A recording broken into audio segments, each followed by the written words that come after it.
দিনের বাছাই করা সেরা বড় খবরগুলি। চলুন ঝটপট তাড়াতাড়ি শিরোনামগুলি একবার দেখে নেওয়া যাক। আইন কখনো হাতে তুলে নেবেন না। ওয়াকফ অশান্তির মধ্যেই কালীঘাট মন্দিরের স্কাই ওয়াক উদ্বোধনে বার্তা মমতার। কাউকে ছাড়ব না, জঙ্গিপুর হিংসার দোষীদের পাতাল থেকে টেনে বার করব, বললেন জাভেদ শামীম। ফের রেড বৃষ্টি, শামশেরগঞ্জে পুলিশ ও আধা সেনাকে ঘিরে ধরল দুষ্কৃতীরা। এবার ওয়াকফ বিরোধী আন্দোলনের নামে তাণ্ডব ভাঙড়ে পুরল পুলিশের গাড়ি। হিন্দুরা পথে নামে না, তাই তাদের বলা যায় তোমার বউকে শুতে দাও, নইলে মুন্ডু কাটা যাবে। যোগ্যদের চাকরি ফেরাতে তৃণমূলের মিছিল, নেতৃত্বে প্রথম স্বীকৃত অযোগ্য অঙ্কিতা। ওয়াকফ বিতর্কে মোদির প্রশ্ন, কংগ্রেস কেন কখনো মুসলিমকে সভাপতি করে না। বিস্তারিত খবরে যাওয়ার আগে চ্যানেলে যদি আপনি প্রথমে থাকেন, চ্যানেলটিকে সাবস্ক্রাইব করুন এরকমই গুরুত্বপূর্ণ খবর একসাথে একটি ভিডিওতে পাওয়ার জন্য।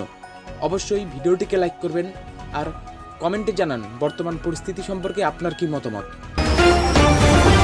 ওয়াকফ আইনের প্রতিবাদে জেলায় জেলায় অশান্তির চিত্র প্রকাশ্যে এসেছে। মুর্শিদাবাদ থেকে ভাঙড় সপ্তাহের শুরুতেই দিকে দিকে বিক্ষোভ। এরই মধ্যে কালীঘাট মন্দিরের স্কাই ওয়াক উদ্বোধন করে সম্প্রীতির বার্তা দিলেন মমতা বন্দ্যোপাধ্যায়। এদিন মুখ্যমন্ত্রী বলেন, ধর্ম যার যার, উৎসব সবার।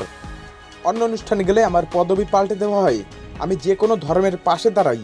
শান্তিপূর্ণভাবে গণতান্ত্রিক আন্দোলন করার অধিকার সবার আছে, তবে আইন কখনো হাতে তুলে নেবেন না। আইন রক্ষার জন্য আইনের রক্ষকরা আসে, আইনের ভক্ষক হওয়ার কি দরকার? কারো কথায় প্ররোচিত হবেন না, শান্তি বজায় রাখুন। জঙ্গিপুর হিংসায় যারা জড়িত কাউকে ছাড়া হবে না, দরকারে পাতাল থেকে তাদের টেনে বার করব। এলাকায় শান্তি ফেরানোর বার্তা দিয়ে একথা বললেন রাজ্য পুলিশের এডিজি আইন শৃঙ্খলা জাভেদ শামীম। সোমবার দুপুরে ভবানী ভবনে এক সাংবাদিক বৈঠকে তিনি সবাইকে গুজব থেকে দূরে থাকতে অনুরোধ করেন। বলেন, শান্তি ফেরানোয় সবথেকে বড় প্রতিবন্ধকতা হলো গুজব। রাজ্যের অন্যতম শীর্ষ এই পুলিশকর্তা বলেন, শনিবার বিকেলের পর থেকে তেমন কোনো অপ্রীতিকর ঘটনার খবর পাওয়া যায়নি। গত 24 ঘন্টা জঙ্গিপুরে পুরো শান্তি বহাল আছে। পুলিশ পুরোপুরি সতর্ক রয়েছে, মানুষের আস্থা ফেরানোর ব্যবস্থা করা হচ্ছে। ইতিমধ্যে কিছু দোকানপাট খুলতে শুরু করেছে। আশা করি খুব দ্রুত জনজীবন পুরোপুরি স্বাভাবিক হয়ে যাবে। তিনি জানান, কিছু লোক যারা নিজেদের গ্রাম ছেড়ে চলে গিয়েছিলেন তাদের মধ্যে কাল রাতেই 19 জনের মতো ফিরে এসেছেন। বাকি ঘর ছাড়াদেরও দ্রুত বাড়িতে ফেরাতে মালদা জেলা প্রশাসনের সঙ্গে আমরা যৌথভাবে কাজ করছি। পরিস্থিতি শান্তিপূর্ণ রয়েছে, তবে স্বাভাবিক হয়েছে একথা বলা যায় না। তিনি জানান, এত গুজব বাজারে ঘুরছে যে মানুষের আস্থা ফেরানো খুব মুশকিল হয়ে গিয়েছে।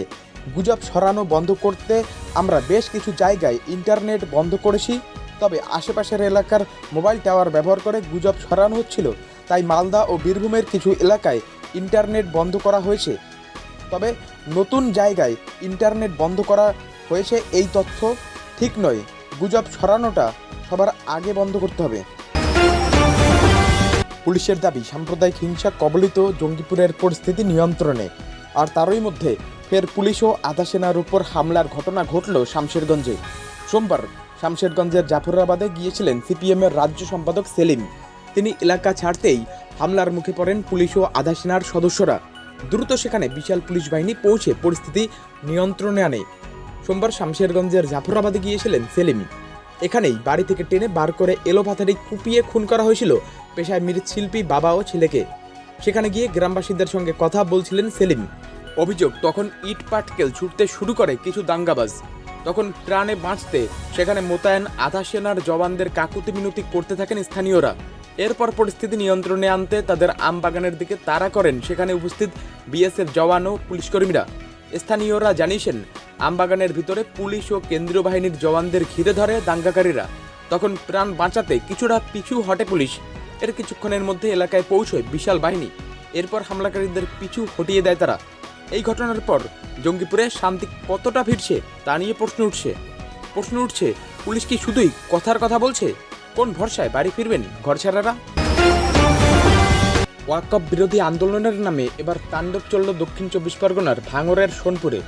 সোমবার সেখানে ভাঙচুর করে জ্বালিয়ে দেওয়া হয় একাধিক পুলিশ গাড়ি, পোড়ানো হয়েছে বেশ কয়েকটি মোটরসাইকেলও। তবে কে বা কারা হামলা চালিয়েছে তা স্পষ্ট নয়। ঘটনাস্থলে মোতায়েন হয়েছে বিশাল পুলিশ বাহিনী ও র্যাব। গোটা এলাকায় টহল দিচ্ছে তারা। সোমবার সোনপুর বাজারে জমায়েত হয়েছিলেন ভাঙড়ে আইএসএফের নেতাকর্মীরা। সেখানে আসার কথা ছিল আইএসএফ বিধায়ক নওশাদ সিদ্দিকীর। কিন্তু নওশাদ এসে পৌঁছানোর আগেই পরিস্থিতি হাতের বাইরে চলে যায়। পুলিশের ওপর হামলা শুরু করে জমায়েত হওয়া জনতার একটি অংশ।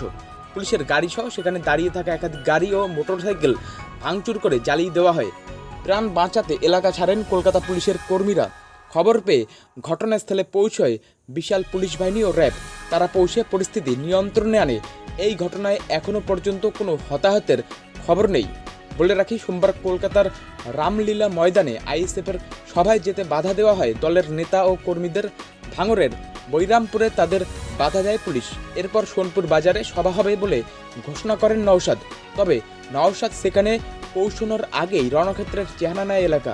এই ঘটনায় কে বা কারা যুক্ত তা খতিয়ে দেখতে এলাকার সিসিটিভি ফুটেজ সংগ্রহ করে তদন্ত নেমেছে পুলিশ। জঙ্গিপুর দাঙ্গা থেকে শিক্ষা নিয়ে রাজ্যের হিন্দুদের প্রস্তুত হওয়ার পরামর্শ দিলেন বিজেপি নেতা সুকান্ত মজুমদার। সোমবার মালদায় সাংবাদিকদের মুখোমুখি হয়ে তিনি বলেন, কিছু মানুষ আছে শান্তির কথা বোঝে না, তারা শুধু লাঠিই বোঝে, তাদের জন্য লাঠিও তৈরি করে রাখুন। এদিন সুকান্তবাবু বলেন, যেহেতু হিন্দুরা ধর্মীয়ভাবে রাস্তায় নামে না, তাই তৃণমূল কংগ্রেসের নেতারা মনে করে হিন্দুরা হলো পাপোশ, যা ইচ্ছা করা যায়, মারিয়ে দাও, দলিয়ে দাও, হিন্দুদের মারও কাটো, তাদের স্ত্রী বোনেদের তুলে নিয়ে গিয়ে ধর্ষণ করো, তাদের বাড়ির সামনে দাঁড়িয়ে বলা যায় তোমার বউকে শুতে দাও, না হলে তোমার মুন্ডুটা কাটা যাবে। রাজ্যের হিন্দুদের সুকান্তবাবুর পরামর্শ, কিছু মানুষ আছে শান্তির কথা বোঝে না, তারা শুধু লাঠিই বোঝে, তাদের জন্য লাঠিও তৈরি করে রাখুন। পুলিশ বা বিএসএফ যা আসতে তো তাদের কিছুটা সময় লাগবে, সেই সময়টুকু তো নিজেদেরকে বাঁচতে হবে। আর ভারতবর্ষের সংবিধানে আত্মরক্ষার অধিকারের সবার আছে। নিয়োগ দুর্নীতি নিয়ে শোরগোল শুরু হওয়ার একেবারে প্রাথমিক পর্যায়ে সংবাদ শিরোনামে উঠে এসেছিল তার নাম। তিনি অঙ্কিতা অধিকারী, রাজ্যের প্রাক্তন মন্ত্রী পরেশ অধিকারীর মেয়ে। কলকাতা হাইকোর্টের বিচার অনুসারে এই অঙ্কিতা অধিকারী হলেন প্রথম অযোগ্য চাকরি প্রাপক। আদালতের নির্দেশে যাকে সেই চাকরি হারাতে হয়। এবার যোগ্য চাকরি হারাদের কাজে পুনর্বহালের দাবিতে আয়োজিত তৃণমূল কংগ্রেসের মিছিলের নেতৃত্ব দিলেন সেই অযোগ্য অঙ্কিতাই। এমন আজব ঘটনা দেখে নানা মহলে প্রশ্ন ও কটাক্ষ শোনা গেলেও অঙ্কিতা নিজে এ নিয়ে এখনো পর্যন্ত অন্তত সংবাদ মাধ্যমে মুখ খুলেছেন বলে জানা যায়। নতুন ওয়াকফ আইন নিয়ে সোমবার ফের মুখ খুললেন প্রধানমন্ত্রী নরেন্দ্র মোদী। সংসদে এই বিল নিয়ে বিতর্কে অংশ নেননি প্রধানমন্ত্রী। তবে দুদিন হলো ওয়াকফ আইন নিয়ে বিরোধীদের অভিযোগের জবাব দিতে ময়দানে নেমেছেন তিনি। সোমবার সকালে হরিয়ানার হিসারের জনসভায় প্রধানমন্ত্রী কংগ্রেসের মুসলিম দরদ নিয়ে প্রশ্ন তোলেন। প্রধানমন্ত্রী বলেন, কংগ্রেস কেন কোনো মুসলিম নেতাকে দলের সভাপতি করে না। হিসারে প্রধানমন্ত্রী নতুন বিমানবন্দরের উদ্বোধন করেন, যেখান থেকে অযোধ্যা পর্যন্ত বিমান পরিষেবারও উদ্বোধন করেন তিনি। সোমবার বি.আর. আম্বেদকরের জন্মজয়ন্তী। প্রধানমন্ত্রী ভাষণে সংবিধান প্রণেতার প্রতি কংগ্রেসের আচরণেরও তীব্র নিন্দা করেন। মোদী বলেন, বি.আর. আম্বেদকরকে কংগ্রেস পদে পদে অসম্মান করেছে, দুবার ষড়যন্ত্র করে তাকে নির্বাচনে পরাজিত করে। এমনকি তো তিনি মারা যাওয়ার পর তার অবদানকে মুছে ফেলার চেষ্টা করে কংগ্রেস। নতুন ওয়াকফ আইন নিয়ে প্রধানমন্ত্রী বলেন, এই আইন একদিকে মুসলিম সমাজের জন্য কল্যাণকর হবে, অন্যদিকে যে কোনো সম্পত্তিতে অন্যায়ভাবে ওয়াকফ ঘোষণা বন্ধ হবে দেশে। কংগ্রেস সংসদে বিলটি তীব্র বিরোধিতা করার পাশাপাশি সুপ্রিম কোর্টে মামলা করেছে। আগামী 16 এপ্রিল বুধবার এই মামলার শুনানি হওয়ার কথা প্রধান বিচারপতির ডিভিশন বেঞ্চে। কংগ্রেস ছাড়াও আরও কয়েকটি দল মামলা করেছে। লোকসভায় ভোটাভুটিতে বিলটির পক্ষে 288 ভোট পড়ে, বিপক্ষে পড়ে 232 ভোট। এই তথ্য তুলে ধরে কংগ্রেস সভাপতি মল্লিকার্জুন খার্গের বক্তব্য, পরিসংখ্যান থেকে স্পষ্ট সরকার জোর করে বিলটি পাশ করিয়েছে।